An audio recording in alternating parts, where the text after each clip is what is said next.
I love this quote. This is Bertrand Russell, the British philosopher.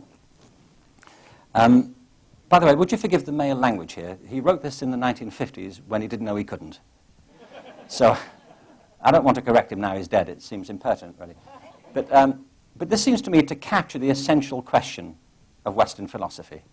You know, is life meaningless and random and pointless and accidental, or is it as full of purpose and possibility as Shakespeare's great tragic hero Hamlet believed it to be? I got very interested in the first part of this question, you know, the small and unimportant planet bit. Now, we know the planet is small. It may be unimportant, but how small is it, really, relatively? You see, the problem in trying to get any feel for it is images like this from the Hubble telescope. We know, for example, that the distances in space are measured in light years, which is the distance that light travels in a year. This is far. You know, this is further than Paris. Now, this area on this photograph covers a distance across of 700,000 light years.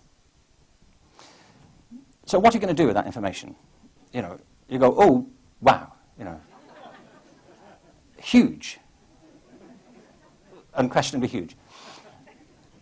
But you can't get your head around that. So how big is the Earth in the middle of all this? So I came across this fantastic set of images, which I really like. Somebody had the brilliant idea of taking the Earth out of the sky and putting it on the ground with some other planets for comparison, with no distance involved. So it's like a team photo, okay, of parts of the cosmos. So that's what this is. I've had them re-rendered for your pleasure. That's the first one. Isn't that fantastic? Now, a couple of things to say very quickly about this. I think we're looking groovy, don't you? A couple of things.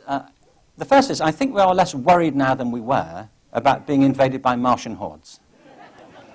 Don't you? I mean, bring it on. I feel, you know, you and whose army, exactly? You know. And the other thing is that Pluto is no longer a planet. And frankly, we can see why now, can't we? It's a boulder. But keep your eye on the Earth as we pull back a little bit and bring some other planets in. And it's all a bit less encouraging, really, isn't it? You know, I mean, Jupiter is a big deal, and Pluto is a kind of cosmic embarrassment, isn't it, really? Who let Pluto in? But still, you know, we're okay. I mean, obviously Jupiter's a big deal, but we know the Sun is very large compared to us. But do you know how large, comparatively? Do you know? I mean, do you have a sense of the scale of that? Is it like twice the size of Jupiter, 3 times? Do you know? Here it is with the Sun in.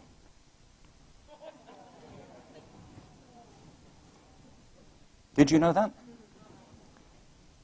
Just one quick question, by the way, while we're here. How come we can't get all the energy we need from that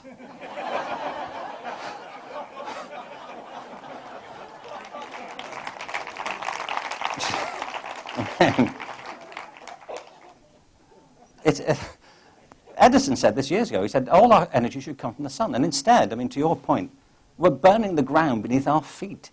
You know, it's like being at sea and burning the ship. And choking ourselves to death in the process.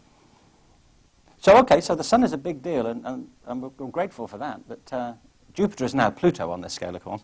But keep your eye on the sun as you pull back a bit more. And there's the sun with Arcturus in the picture. The Earth has gone now, totally invisible. Jupiter is about 1 pixel on that scale, and the sun is a poor version of Pluto. But keep your eye on Arcturus and the sun as we come back once more.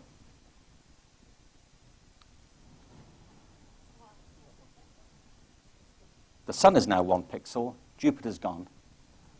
And by the way, these are just a few of the bodies in the near neighborhood of the cosmos. So when you go back there, yeah, we are, in cosmic terms, pitifully small, inconceivably tiny.